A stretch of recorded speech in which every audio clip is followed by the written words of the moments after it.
So let's compare the shapes of XeF4 and PF3.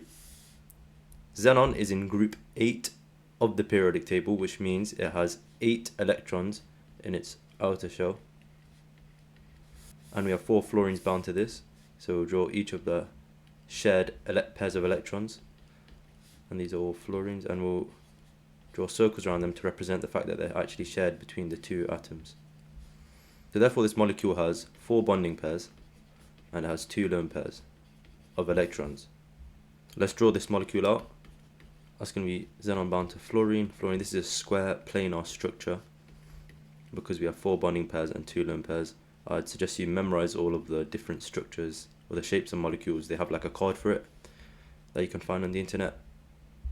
And the distance between the 2 bonding pairs is going to be 90 degrees because this is square planar.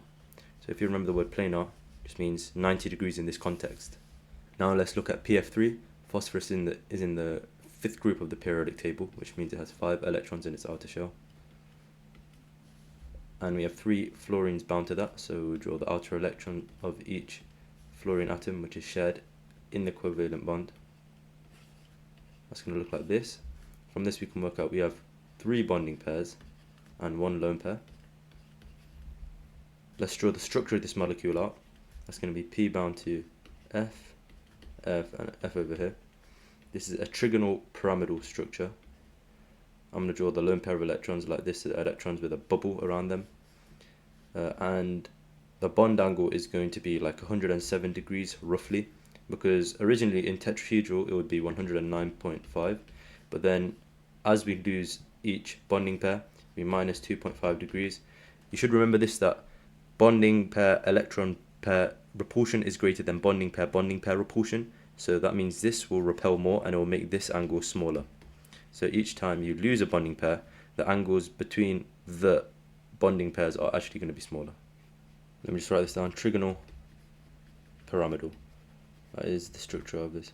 Some interesting differences between these two molecules is that this one is actually going to have a higher boiling point and melting point than this molecule.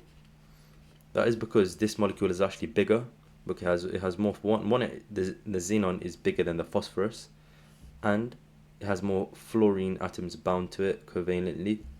This means that there will be larger van der Waals forces between each of the XeF4 molecules, so each of these molecules, and therefore more energy will be required to overcome them, and therefore it'll have a higher boiling point, melting point, and so on. Even though this molecule does possess dipole-dipole interactions, because it is not symmetrical. Remember that if a molecule is not symmetrical, as in like this molecule for example, this molecule is symmetrical as you can tell, it will have polar bonds. So for this, because we know that fluorine is very electronegative, it will withdraw electron density and it will be a delta negative charge, and this will be delta positive, and you'll get the dipole-dipole interactions, but it will still have a lower boiling point than the XeF4 because the molecules are smaller and it does not have those greater sizes of van der Waals forces.